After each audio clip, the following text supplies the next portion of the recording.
I was scrolling through Facebook Marketplace on a lazy Sunday afternoon in Phoenix.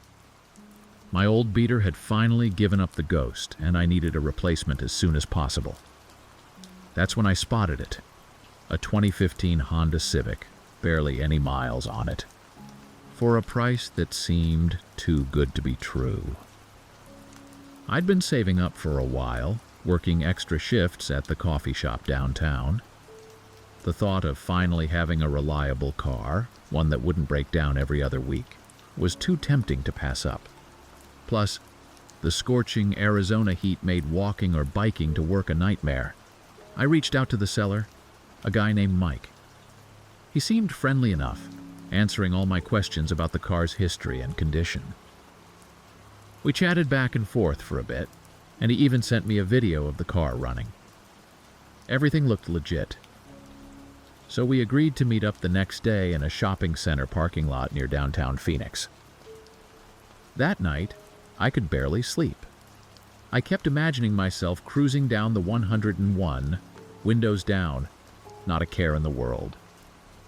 I even started planning a road trip to the Grand Canyon, something I'd always wanted to do but never could with my old clunker. The next morning, I told my roommate, Jake, where I was going. He offered to come with me, but I brushed him off.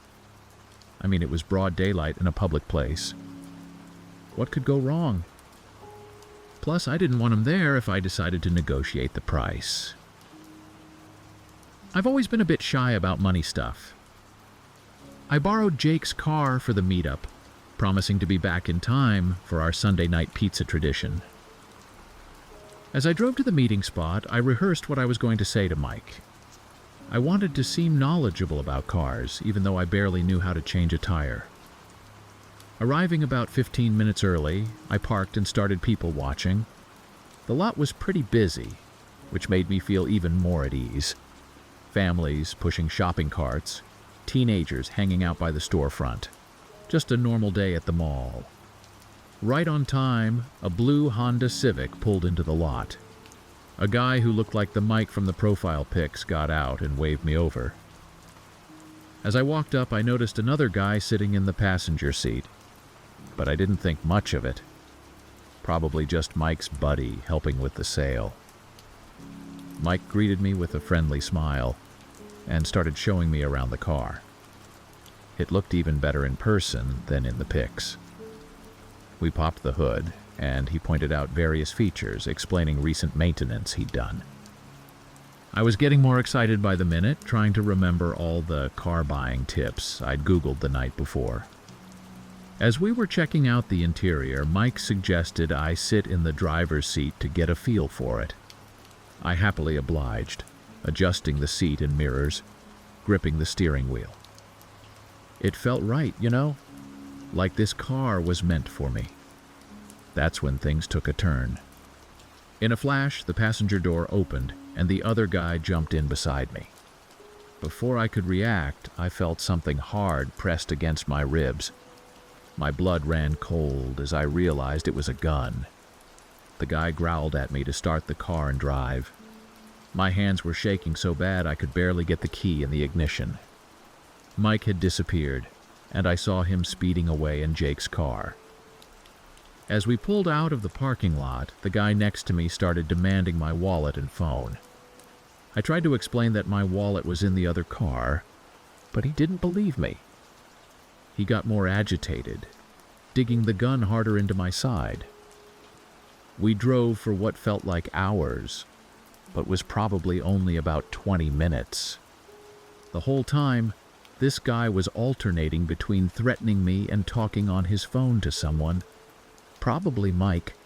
I was trying to stay calm, taking mental notes of street names and landmarks, hoping I'd get a chance to report this later. My mind was racing. Would Jake realize something was wrong when I didn't come back? Would anyone in the parking lot have noticed what happened? I kept glancing at the speedometer, wondering if I should try to speed up and attract a cop's attention. Finally, we pulled into an abandoned-looking industrial area on the outskirts of town. The place was a maze of dilapidated warehouses and overgrown lots. The guy ordered me to stop the car and get out. My legs felt like jelly as I stumbled out onto the cracked pavement. He followed, keeping the gun trained on me.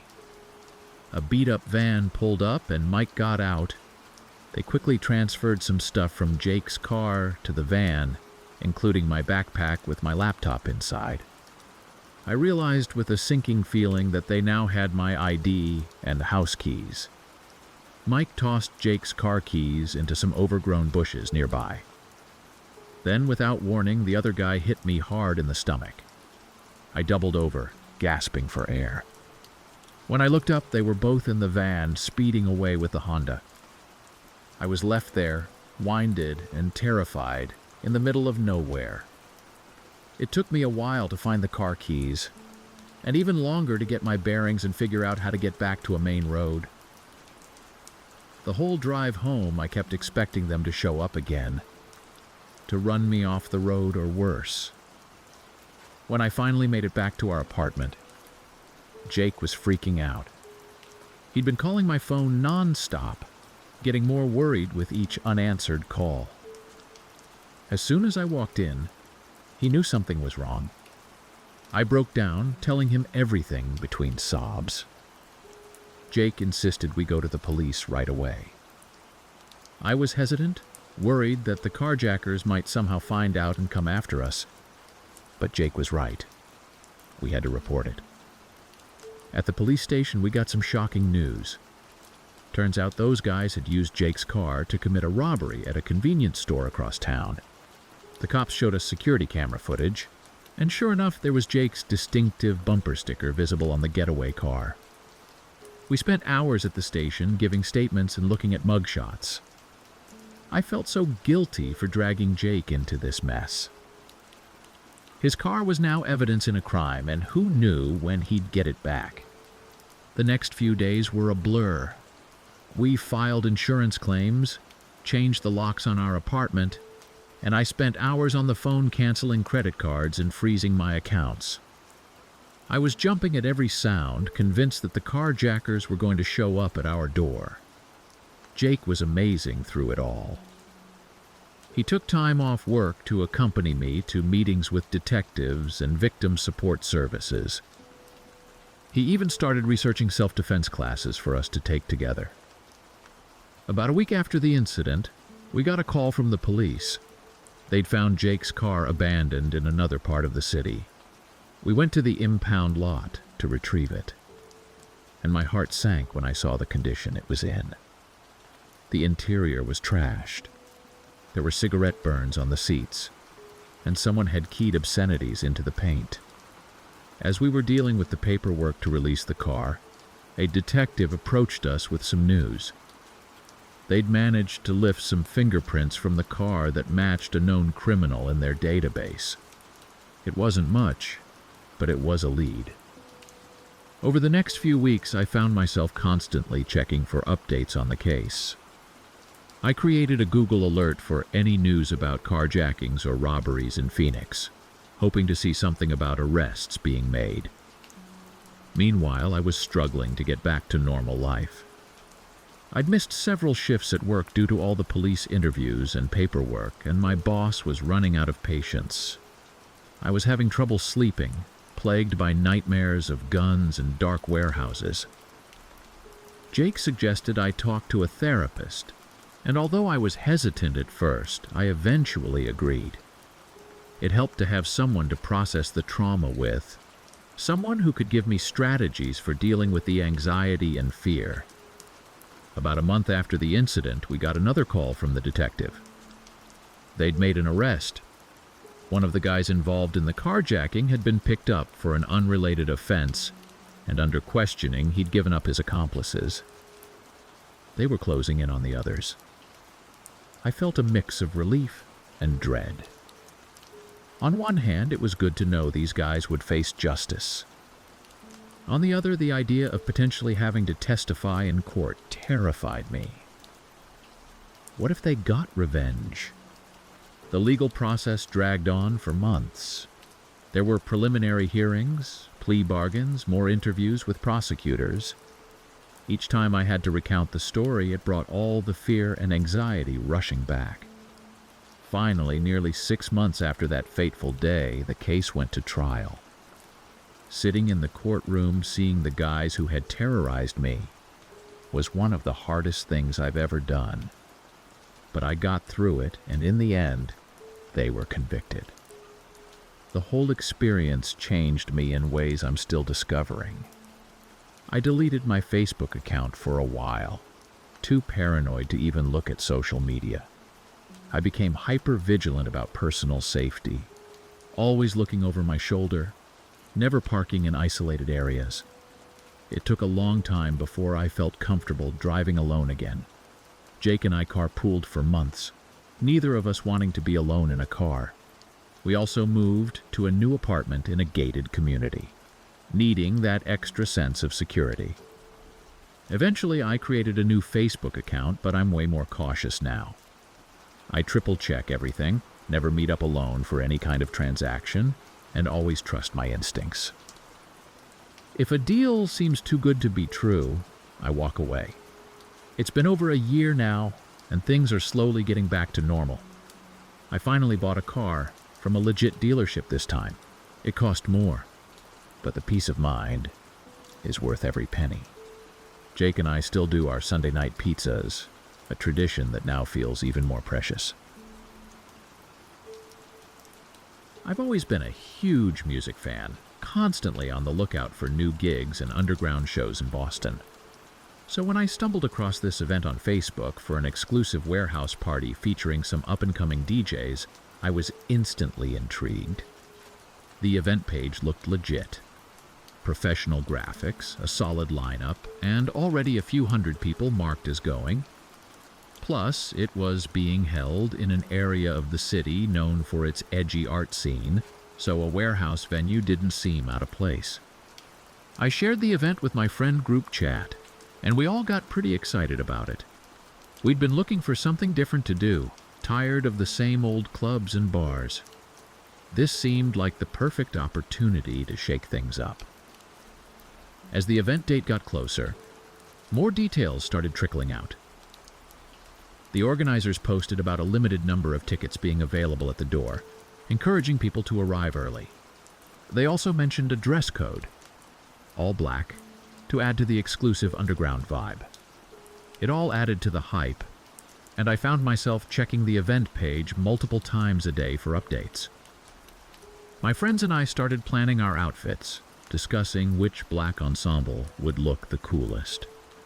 We even made a pact to avoid posting about the event on social media, wanting to keep it exclusive and mysterious. The secrecy made it feel even more special, like we were part of some inner circle of the Boston music scene. In the week leading up to the event, I noticed more and more people talking about it. It seemed like everyone in my extended social circle had heard about this warehouse party. The event page was blowing up with comments and questions, all of which the organizers answered promptly and professionally. They posted a teaser video a few days before the event, just some flashing lights and snippets of electronic music. But it got us even more hyped. I must have watched it a dozen times, trying to identify the tracks they were using. The night before the event, I could barely sleep.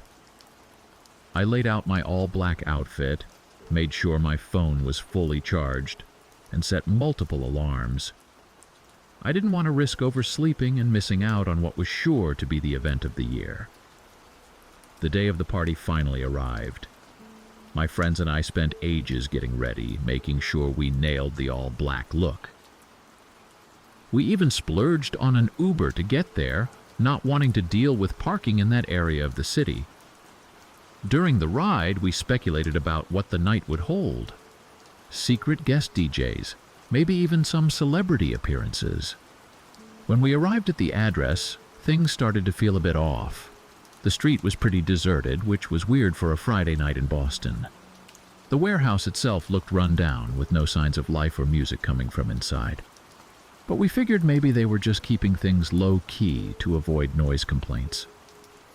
We spotted a small group of people hanging around near a side door, all dressed in black like us. Feeling relieved that we were in the right place, we joined them. Everyone was buzzing with excitement, speculating about the night ahead. I overheard snippets of conversation. People talking about which DJs they were most excited to see, debating the best spots to stand for optimal sound quality. After about 15 minutes, a guy in a black hoodie came out and started ushering people inside. He was checking names off a list, which seemed pretty official. When it was our turn, he found our names and waved us in with a smile. I felt a little rush of excitement. Our names were actually on the list. The interior of the warehouse was dark, lit only by a few dim red bulbs that cast an eerie glow. It was hard to see much, but I could make out some speakers and what looked like a DJ booth at the far end. The space was bigger than I expected, and people were still filing in behind us.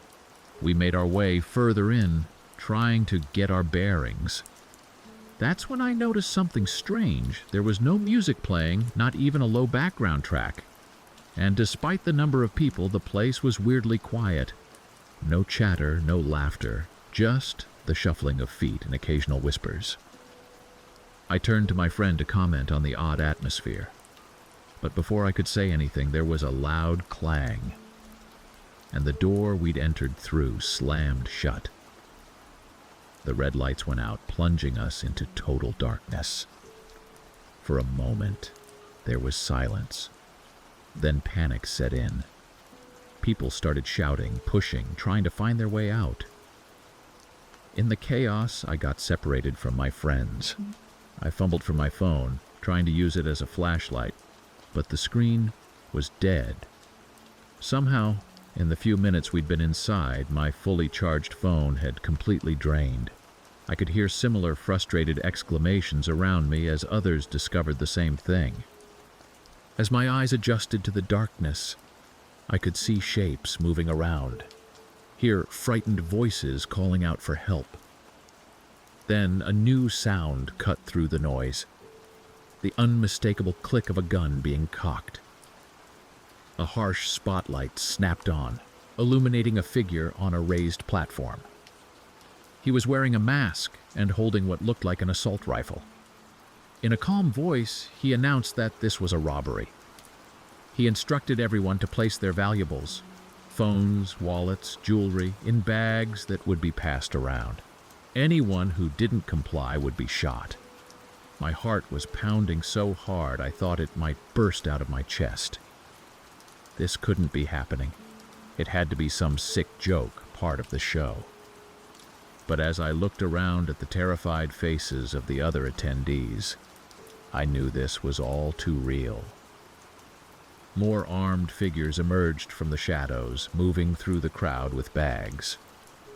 People were sobbing, begging, as they handed over their possessions. I numbly dropped my wallet and dead phone into a bag when it came my way, my mind racing to figure out how we could possibly get out of this. I tried to stay calm, to think rationally. I scanned the room looking for possible exits or anything we could use as a weapon. But the warehouse was bare, and in the dim light I couldn't make out any doors besides the one we'd entered through. The whole process took maybe 20 minutes, but it felt like hours. Once they'd collected everything, the leader announced that we'd be let out in small groups. If anyone tried to alert the authorities before everyone was released, they'd come back and deal with the remaining hostages. They started at the back of the warehouse, letting out 10 people at a time.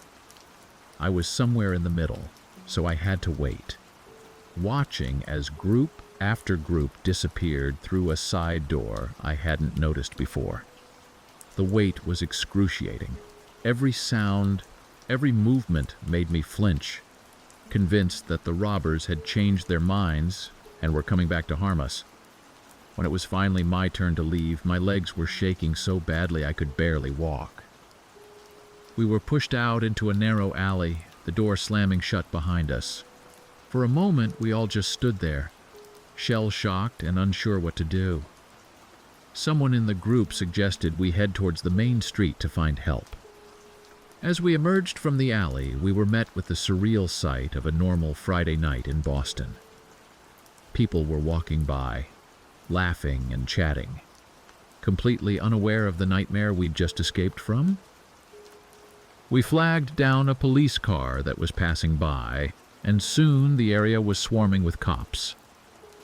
They took our statements, but with no phones or IDs, it was hard to prove who we were or what had happened.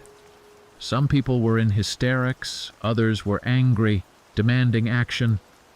As the night wore on, more victims trickled out of the warehouse. My friends eventually emerged, and we had a tearful reunion. But the criminals were long gone, having slipped away in the confusion. In the days that followed, the full scale of the scam became clear. The Facebook event had been elaborately crafted over months, building up a following and seeming legitimacy. The criminals had used the RSVPs to plan their heist, knowing exactly how many victims to expect. The address turned out to be an abandoned property that the city had been trying to sell for years. The guy with the list at the door had just been checking off random names, making everyone feel like they were on an exclusive guest list. All in all, over 200 people had fallen for the trap. The total value of the stolen items was estimated at over $100,000, not to mention the emotional toll on all of us who experienced it. The police launched a major investigation, but leads were scarce. The Facebook page had been created using stolen identities, and the organizers had covered their tracks well. They're still out there somewhere, probably planning their next big score. For weeks after, I jumped at every loud noise, flinched at every unexpected movement. I deleted all my social media accounts, too scared to trust anything online. It took months of therapy before I could even think about going out to events again. Eventually, I did create a new Facebook account, but I'm much more cautious now. I never RSVP to events unless I personally know the organizers. I always double and triple check details, and I trust my instincts if something feels off. Looking back, there were red flags we should have noticed. The lack of an official ticket vendor, the vague details about the venue, the insistence on an all-black dress code that would make it harder to identify individuals. But we were also caught up in the excitement of this cool, exclusive event that we ignored the warning signs. It all started on a regular Tuesday afternoon in Seattle. I was scrolling through my social media feeds, killing time before I had to head out for my shift at the local coffee shop. That's when I got the first message. At first, I didn't think much of it, just another random person sliding into my DMs. But as I read it, a chill ran down my spine. The message was from someone I didn't know, but they seemed to know an awful lot about me. They mentioned the name of my childhood dog, asked how my trip to Hawaii had been last summer, and even brought up the fact that I'd recently dyed my hair purple. I sat there, staring at my phone, trying to figure out how this stranger could possibly know all these details about my life. I decided to check out their profile, but it was completely blank. No profile picture, no posts, nothing. Just a generic username that looked like it had been randomly generated. I tried to brush it off as a weird coincidence, maybe someone I knew playing a prank on me. But deep down, I knew something wasn't right. Over the next few days, the messages kept coming. Each one revealed more personal information about me. They asked about my job at the coffee shop, mentioned seeing me at my favorite bookstore downtown, and even commented on the potted plants I kept on my apartment balcony. It was like this person had been following my every move, but I couldn't figure out how. I started to feel paranoid. Every time I left my apartment, I found myself looking over my shoulder, wondering if someone was watching me. I became jumpy, startling at every little noise. My roommate, Sarah, noticed the change in my behavior and kept asking if everything was okay. I didn't want to worry her, so I just brushed it off, saying I was stressed about work.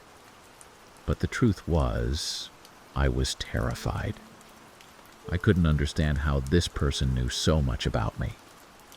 I racked my brain, trying to think of anyone I might have upset or who might have a reason to mess with me like this. But I came up blank.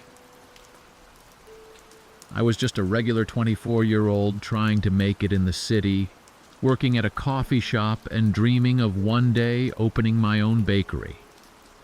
I couldn't think of anyone who'd want to scare me like this. About a week after the messages started, I was lying in bed, unable to sleep, when a thought hit me. I grabbed my laptop and opened up my social media accounts. I started going through my privacy settings, something I realized I hadn't done in years. That's when I found it. Buried deep in my profile was an old photo album I'd completely forgotten about. It was from a family vacation we'd taken 5 years ago, right after I graduated high school. We'd spent 2 weeks road tripping down the West Coast from Seattle to San Diego, and for some reason I'd left this album public. As I scrolled through the photos, my heart sank. There were pictures of me in front of our house in Seattle, shots of our car with our license plate visible, and even a photo of me holding up my new driver's license. But what really got me were the location tags. I'd been so excited about the trip that I'd tagged our location in almost every single photo. It was like a timeline of our entire journey. Seattle, Portland, San Francisco, Los Angeles, San Diego, all clearly marked. And mixed in with the touristy shots were personal moments, family dinners, hotel rooms, even a photo of me asleep in the car with my address clearly visible on a piece of mail in the foreground. I felt sick to my stomach. This album was a gold mine of personal information, all just sitting there for anyone to find. And someone had found it. I immediately set the album to private and started going through all my other photos and posts. I spent hours combing through years of social media activity, locking down everything I could, but I knew the damage was already done. The next day, I went to the police station to file a report. The officer I spoke to was sympathetic, but not very helpful. He said that since the person hadn't made any direct threats, there wasn't much they could do. He advised me to block the person, change my passwords, and be more careful about what I shared online. I left feeling frustrated and scared. I knew I needed to do more to protect myself. I spent the next few days in a paranoid frenzy. I changed all my passwords, set up 2-factor authentication on all my accounts, and even considered deleting my social media entirely. But I knew that wouldn't solve the problem. This person already had all my information. I decided to take more drastic measures. I changed my phone number, switching to a new carrier and getting an entirely new plan. I asked my boss at the coffee shop if I could switch to morning shifts instead of closing, so I wouldn't be walking home alone at night.